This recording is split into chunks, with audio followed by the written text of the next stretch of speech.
This is just a quick follow-up to a previous video I had where I was making the case that extremely complex, very avant-garde, creative, or intricate cues sometimes don't do as well as the more, accessible, simple type cues. And we talked about that before. I'll link to that video below if you missed it.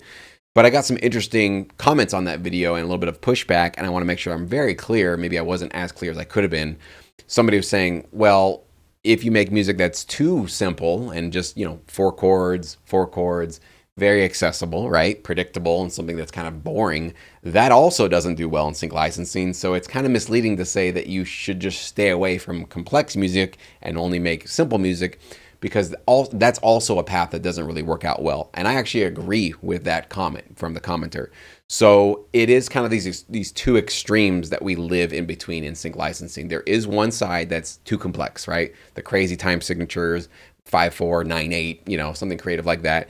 Changing keys, changing genres, combining different instruments and sounds that usually don't belong in a genre, getting a little too experimental with your music is one side of the pendulum and the spectrum. And the other side is, of course, using the same four chords your entire track, and it's the same, four chords that everybody uses in every pop track, and you don't have a lot of interest, and you're using just kind of like the standard presets that every other producer uses. So yes, it's accessible, but it's also boring as hell, and it's not interesting, and it kind of sounds cliche and stale, right? Those are the extremes, and we do not want to be on either one of those. We want to find the middle ground, and this is definitely one of these things where, what is the middle ground?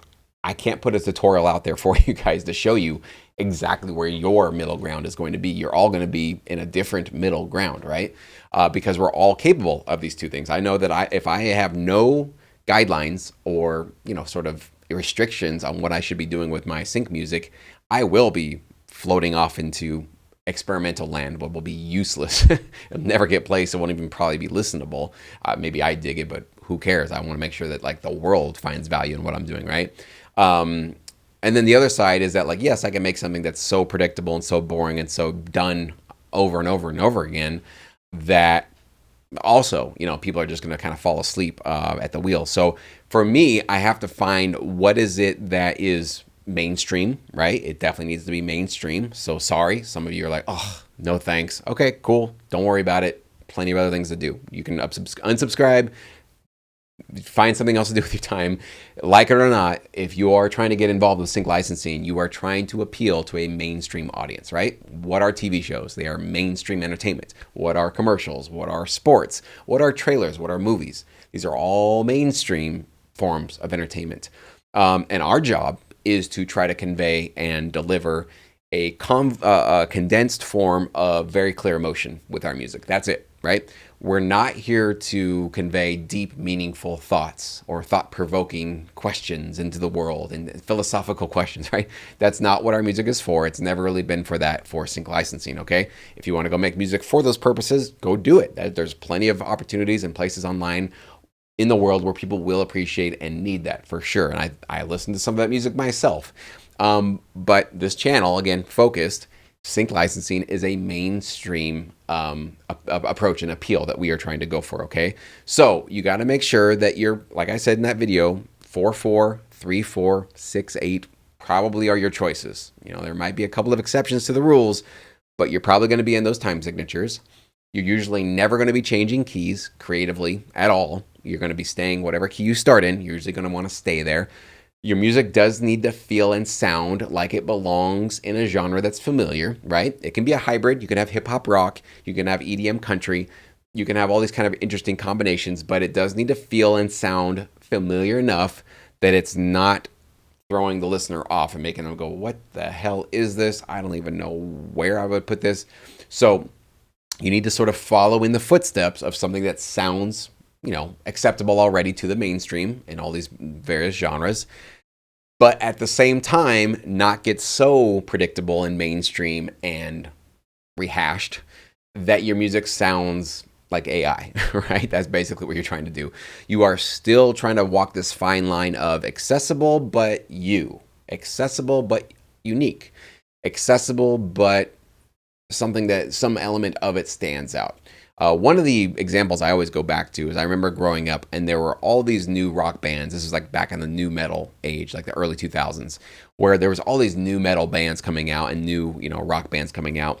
And I always noticed that the ones that really thrived and took off and created like a niche of their own, or just like a following of their own, even though they all were kind of sounding alike and similar, or that they had some unique twist to their style. So one of the ones that I always go back to, and I will use this example here, is System of a Down. So probably all of you guys have heard a System of a Down song or two, and you'll probably notice that, yeah, it's rock, probably falls into that new metal broad category, but they don't sound like Korn. They don't sound like the Deftones. They don't sound like Tool. They don't sound like any of the other bands during that genre and during that era. And neither do those bands sound like each other, right? So they're all kind of under this major umbrella of accessible new metal, rock, metal, whatever you want to call it. But System of a Down, for me, had this really interesting, extremely fast tempo that was kind of unique. Serge's vocals and the style that he was singing and the way that he was singing, kind of chaotically and crazy and using this really unique new style of music, was fascinating and definitely carving out a niche for themselves. And so I find that like an example like that, a band like that, is something that we all have to figure out how to carve out for ourselves, where we are fitting into the umbrella of something that's accessible and mainstream, but at the same time, we're not sounding like the other guy that already did it, right? We don't need another System of a Down at this point, right? If new metal, I don't know, comes back and makes a comeback, who knows? But if it does, we don't need another System of a Down. We already had that, right? So we need the next iteration of, okay, what's a new interpretation of this genre or this approach that's got kind of a little twist to it, a little something that goes, that's familiar enough that I can groove with it, get excited by it, and it's different enough that it doesn't feel like a knockoff of the last artist that I've got excited about. A few of the artists, I won't even name. I don't want to, be too critical of artists, but there's definitely many out there. You guys know, pop, rock, all genres, where it's like, you sound exactly like that artist. You sound exactly like that band, and we already have that band. So what are you doing here? Like, what value are you adding to this if you're sounding way too close? So of course, we're all inspired by various artists. There's no getting away from that. But there's also an element of you sound just like that other band, that other artist, that other thing. And for you guys here, even though we are not sort of artists putting our music out there to the world, we are probably focused more on sync licensing.